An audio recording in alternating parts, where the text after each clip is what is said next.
folks, another episode of the South Day One Voice Community Coalition podcast. Today I'm here with Alexandria, and she's going to tell you a little bit more about what she does. Hi guys, my name is Alexandria. I'm the Youth Resource Liaison and Life Coach for South Dade One Voice Community Coalition. Great.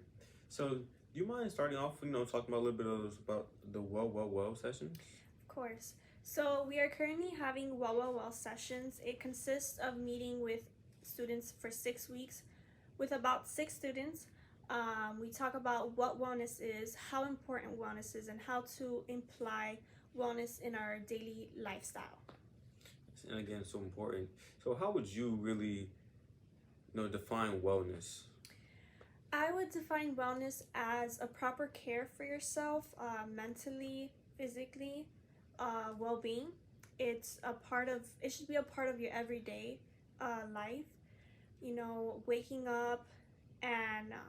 Waking up and taking care of yourself, going to work and taking care of yourself, not getting too overwhelmed, even with the youth, with school, getting too overwhelmed with classwork or homework. And I think that's important because, we are trying to also talk about substance use, youth substance use.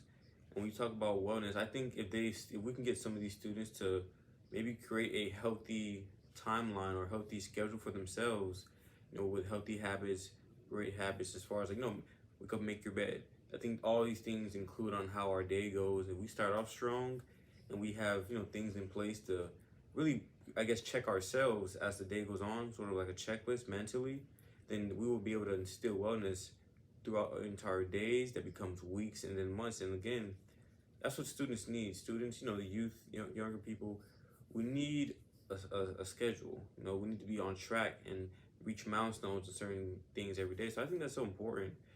And again, like you had mentioned earlier, I think wellness is such a very important aspect of all of our lives, encouraging us to stay present in the moment, things like that, and to be a part of it. So it's important.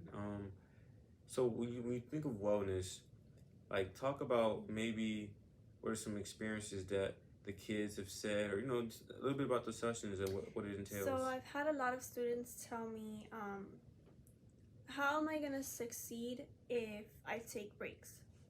And I always tell them that it's okay to take a break because, yeah, you'll get at the finish line, but you'll get at the finish line very exhausted or burned out. And it's like you did everything all for nothing. It's very important to practice wellness while you're trying to get to your goal, because taking care of yourself is very important and a huge part of your life and a huge part of your career or your future. And if you practice wellness on a daily basis, any situation that may come your way, you'll be somewhat prepared for it because you'll mentally be there. You'll mentally be prepared for what's to come. Yeah, again, like you said, being prepared. You don't want to get to the end, like you mentioned, be burnt out and know where to go. And again, I think that's so because you hear about the turtle in the hare race.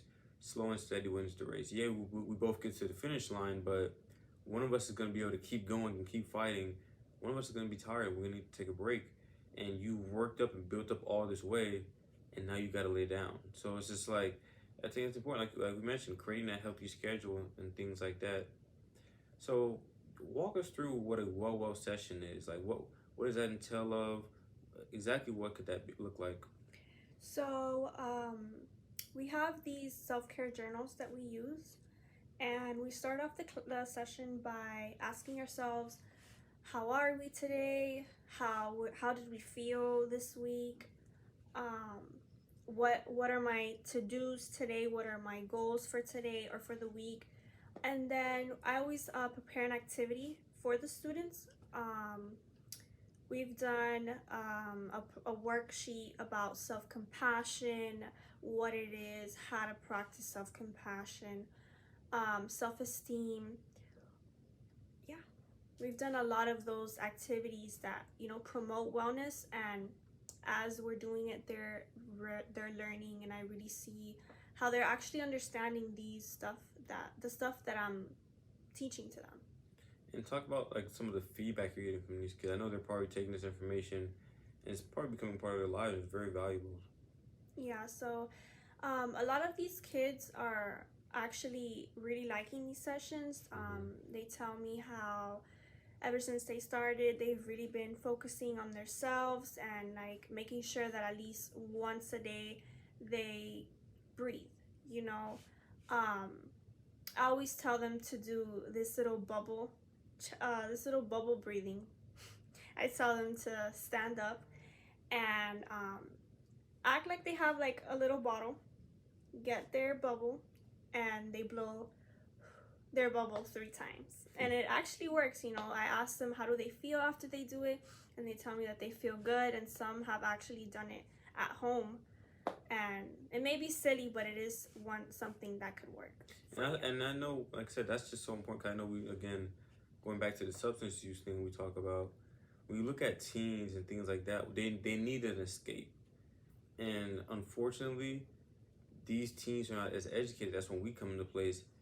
Being able to educate the teens on the risks associated with using substances is so important because we're looking to find them an alternative. Yeah. And it has to be a healthy alternative. You talk about the bubble blowing activity. If they just had a long day or had a tough time preparing for an essay, whatever the case may be, being able to come back in and find peace within yourself, not having to look outside, it's just so important. And it allows them to create a healthy habit with an alternative. So I think that's so important as well. Yeah. We're nowadays in the youth, we're seeing that the youth, their escape is substances, Mm-hmm. and it's becoming the new norm, Mm-hmm. and it's pretty sad.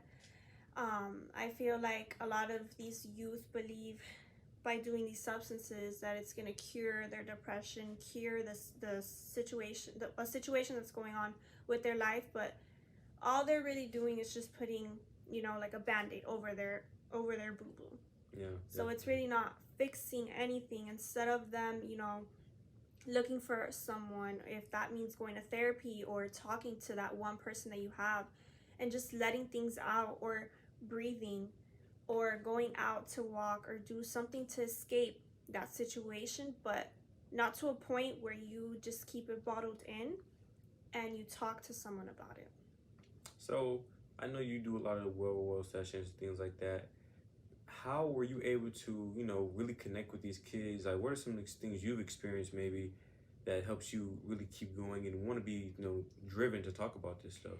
So, when I was in high school, I had just graduated high school, and I went to college. I did my 4 years, back to back. And then at the end, I had to be able to get my associates, I had to pass the civics exam.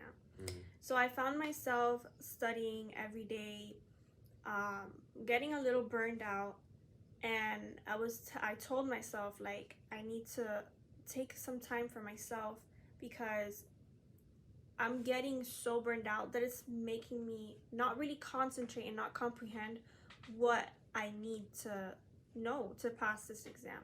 So I decided to take some time for myself. I did my nails, I went out, and then, I felt so much better. I had a clear head.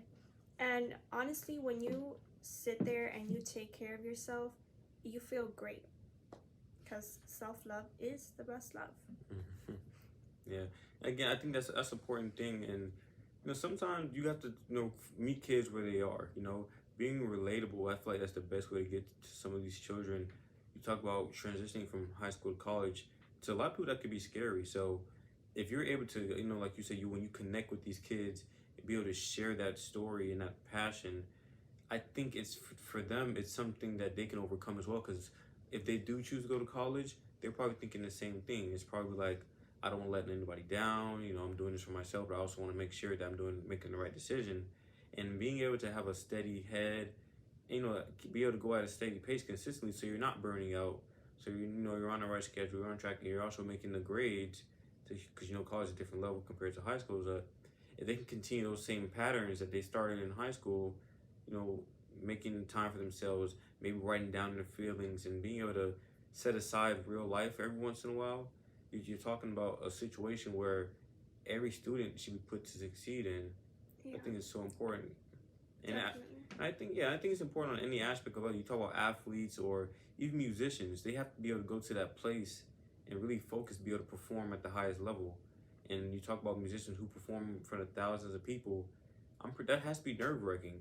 But you know, it's the print is what they do, and it's the schedule they have, finding their own inner peace and wellness, like you said, the self love and care that keeps them going. Because at the end of the day, everybody's depending on you. You know, if you're someone at a high caliber, at a high status, everybody's depending on you to perform the show, to perform well in school, to perform well on the field or off the field. So It's finding a balance. yeah, I think the biggest thing is, like you mentioned, finding a balance.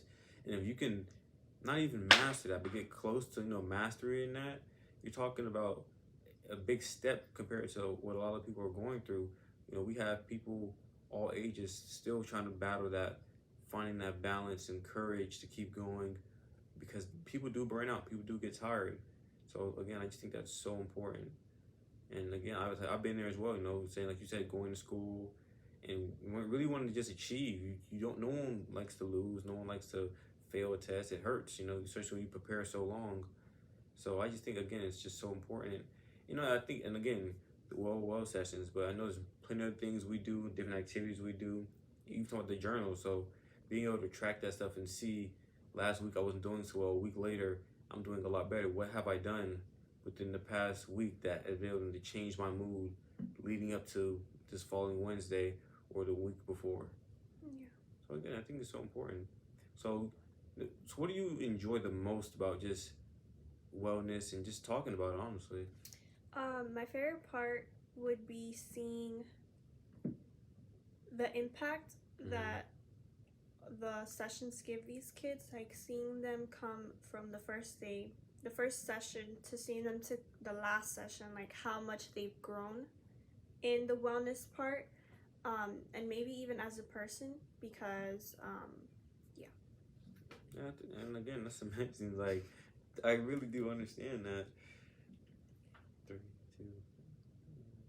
And again, like I said, I think that's a great thing. I think it's amazing. And again, we do offer this to any, you know, we can go ahead and do the well sessions you have. So if anybody's out there with wants to meet Alexandra herself, she's willing, and we have the, you know, contact us and we can get you guys set up with however many students you guys have. We can break it up apart amongst different groups and stuff like that. But I think it's important to get to these kids and really teach them, and you know, help them create that safe space for themselves when they're in a different country or state, and it's just them. They have to know how to find it within themselves, you know. So, but yeah, thank you guys for tuning in again. She's available if you guys need to, you know, want to learn more like that. You guys can find her. Everything's gonna be in the description down below. So yeah, thank you for coming. Thank you for coming on. thank you guys. Remember, always take care of yourselves.